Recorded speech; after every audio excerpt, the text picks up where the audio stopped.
We've been hearing a lot about video game whales recently. Now, they're the kind of people that spend loads of money on microtransactions. Now, a self-proclaimed whale has explained what drives his wild spending and why loot boxes have just gone too far for him. A whale. Video game whale, not video gamers from Wales, which is what we are. Totally different. Because that's... We already know loot boxes are too far, but this is another kind of whale. We don't have enough money to be video game whales. In an interview with Eurogamer, self-confessed whale David Sigari-Pietz has revealed he spent upwards of $20,000 on microtransactions on loot boxes in the past 5 years alone. Pietz, who is an audio engineer and Twitch streamer, said he regularly splashes the cash on mobile games and the occasional multiplayer game. At the minute, he streams a mobile RPG called King's Raid, which he found had a pretty active community and fun gameplay. According to Pietz, he chose the game because a title with an active community makes him feel easier about investing his money into the game. When Pietz started playing King's Raid though, he told himself he would only play using free-to-play methods, but apparently that didn't last long. Pietz didn't reveal how much he spent on King's Raid, but he did recall spending $5,000 on a 2008 free-to-play MMORPG called Atlantica Online. You can spend $5,000 on anything. Why that? What the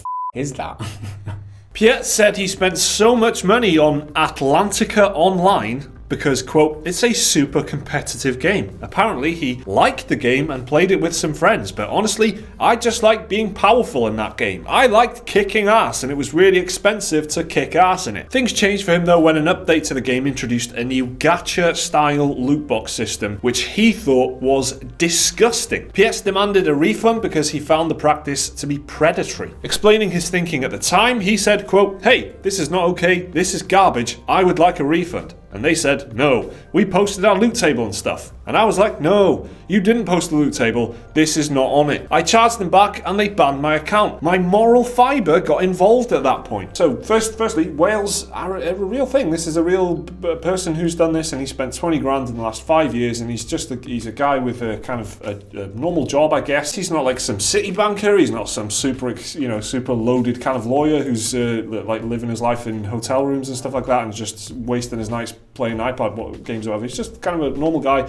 and he does a bit of streaming. And he spent 20 grand on microtransactions. For those of you who aren't familiar with the term whale is a games industry business term for somebody who spends loads of money on microtransactions, because that's all we are to them. We are whales, dolphins if you spend a little bit, or like plankton or some shit. Or something, plankton. This is a real life guy, a real life whale. And these are the type of people, whales, that everyone, all these multiplayer games or focus around microtransactions and stuff, they're trying to attract, they're trying to get people to gush their money in their direction. And when this guy says, they've gone too far now, I'm not happy with the way you're trying to take my money off me, then obviously they've got to start taking notice, right? That is a red flag and a half, isn't it? As a man who spent $20,000 on your shit, and then he's gone, hang on a minute, guys, I'm not happy with how you're doing it these days. That's fucking bad. He was all in. He was $20,000 in. He was committed, right? And you managed to put him off. What else do you need to hear? That's a pretty damning indictment, that. So the obvious person you think about when you think about a whale is a banker, or like you mentioned earlier, someone who's really rich, who just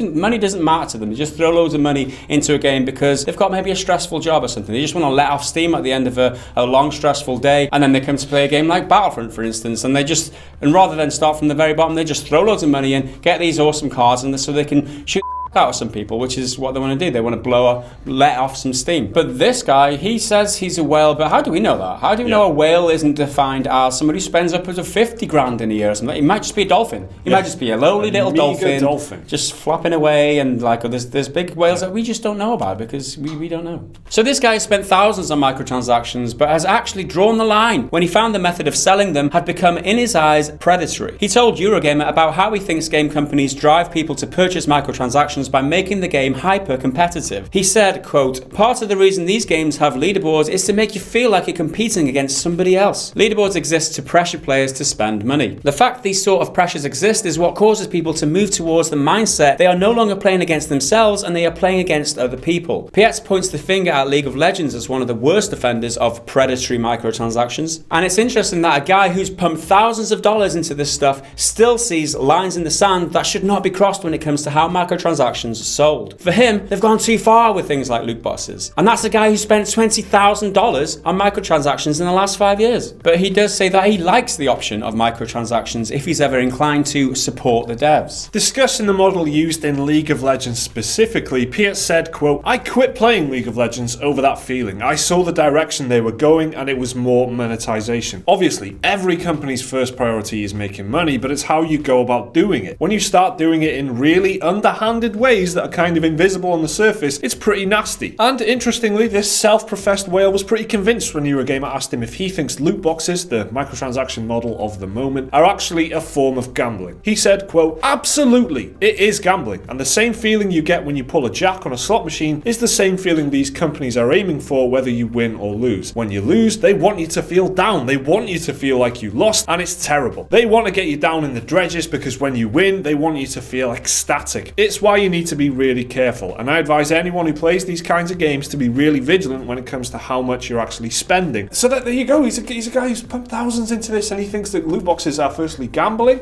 and secondly that they're just too far, that they're crossing the line and it's not a fair system, and he's not willing. A man who spent $20,000 on microtransactions is not willing to spend money on loot boxes. What does that tell you? It's obviously easy to criticize this guy and say, dude, you're the problem. You're the reason why they've got these microtransactions in. But it says something when we get to a point where we've got to use what this guy's saying as a defense as to the loot box system, because the loot boxing is another step. Microtransactions are bad. We know that. The loot box system, that's even worse. That's another level of like shittiness. And the fact that this guy's coming out and saying this is way too far, I'd rather just, if I'm going to be a whale, if I want to spend my money on some microtransactions, I want to know what I'm paying for. I want to see the price for it. I want to pay for it. I want to get it.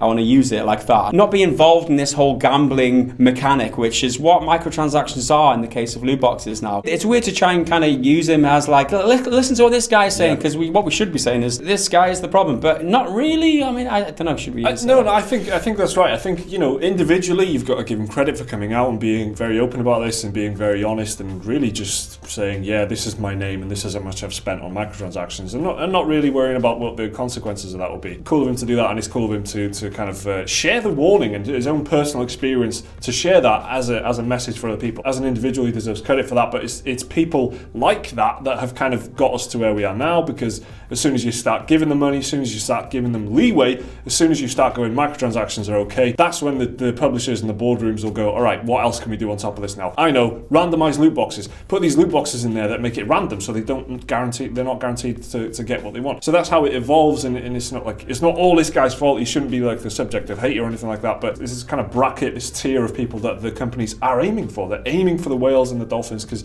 that is who is buying the microtransactions at the end of the day. And the interesting thing for me is that now he's been interviewed by Eurogamer, and we've all been pushing back against these microtransactions for ages, right? Him, the whale, the people that is being targeted with all these microtransactions on loot boxes, he's the one now pushing back, and it's be interesting to see whether the industry reacts to this, and the people in the board meetings making the decisions about whether to include loot boxes and microtransactions, whether they think, hang on a minute, we don't want to start alienating these people because these are the guys we're making money out of. Maybe this article by Eurogamer, and this is my hope, they might just think, hang on a minute, we don't want to go too far with this because this is where all our money's coming from, right? And we don't want to piss them off too much. If the ball starts rolling with this and loads more people think the way that he does, all the whales start thinking the way he does, then there goes all the profits. Exactly. If he's part of a wider trend, then loot boxes are gone. There you go, another day, another video about microtransactions, but we thought this one was particularly interesting, and full credit to this guy for actually doing the interview and sharing his story. Let us know what you thought down in the comments. Please do like the video if you enjoyed it, and subscribe if you want to see more stuff like this every day. Another video right there which you can watch right now, and the link to Patreon if you want to support the channel.